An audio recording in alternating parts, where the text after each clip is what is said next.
Johnny Carson's 10 biggest regrets finally revealed paint a very different picture of the legendary Tonight Show host.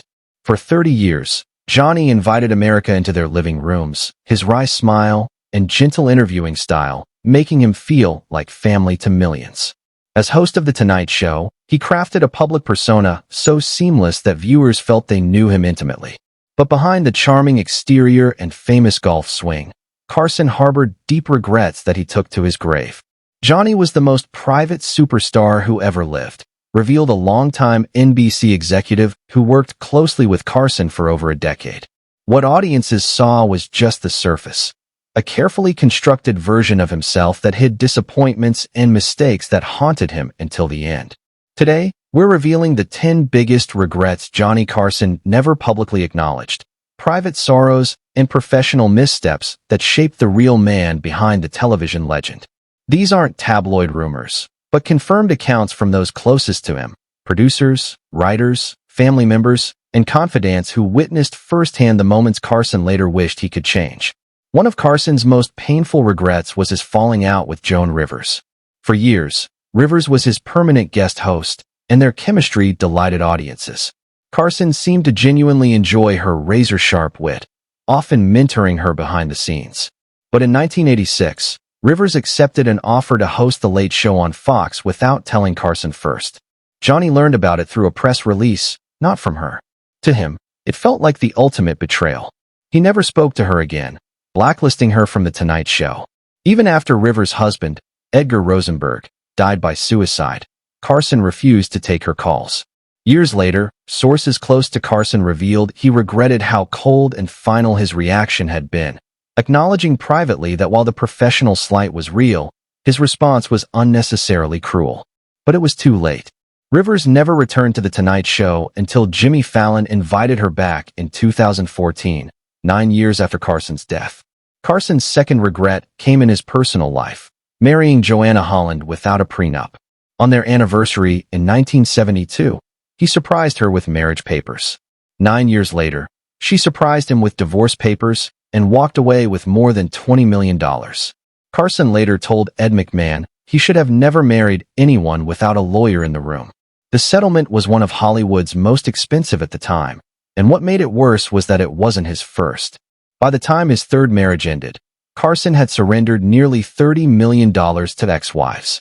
His bitterness bled into his Tonight Show monologues, where his cutting jokes about marriage often came from a place of genuine anger. His regret was clear: love fades, but alimony lasts forever. Perhaps Carson's deepest personal regret was his strained relationship with his youngest son, Rick.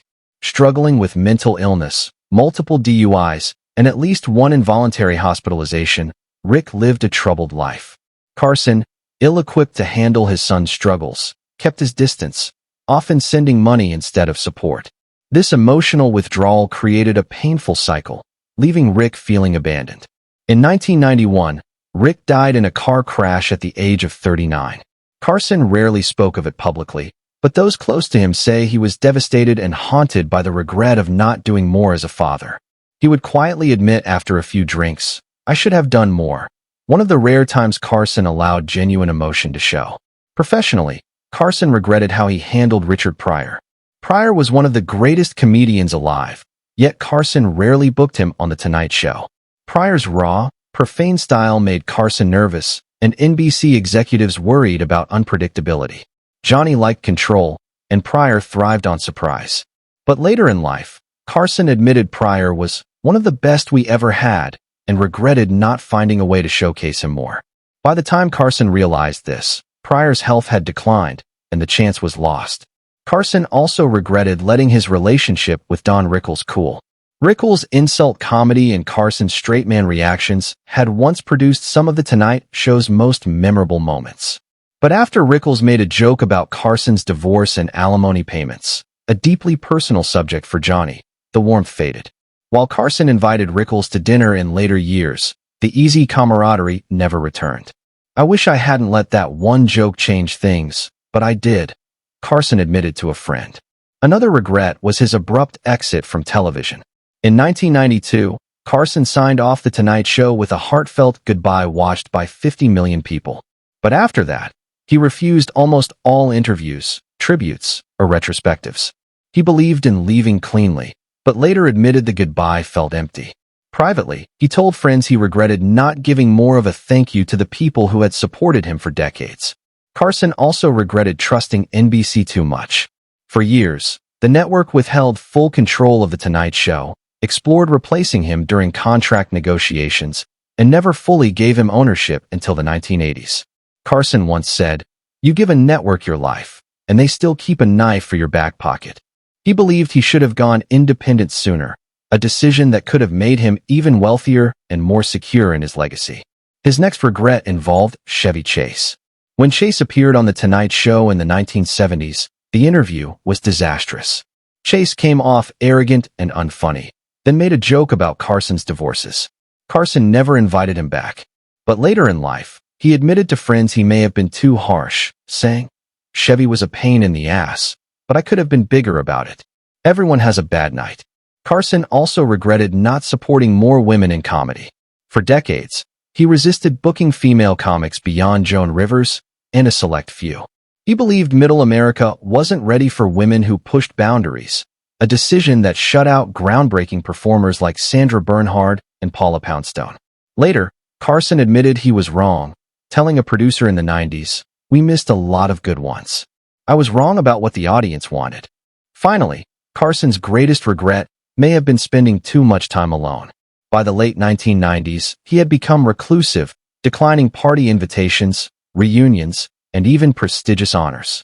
He built walls to protect his privacy, but they became a prison. In a handwritten note to a producer, Carson confessed, "I made millions laugh, but most nights I sat by myself." In his final years, he recognized that he had created a perfect bubble that left him fundamentally alone. These 10 regrets reveal a Johnny Carson far more complex than the smooth Tonight Show host who entered American homes 5 nights a week. Behind the familiar smile and flawless timing was a man who struggled with intimacy, held grudges fiercely, missed opportunities, and ultimately found himself isolated. He achieved everything he dreamed of: wealth, influence, cultural impact. Yet he carried with him failed marriages, strained family ties, professional missteps, and a solitary retirement. Perhaps the most telling insight comes from Carson himself. When asked if he missed The Tonight Show, he once said, "I miss the applause. I miss the confirmation of what I'm doing, but I don't miss the burden."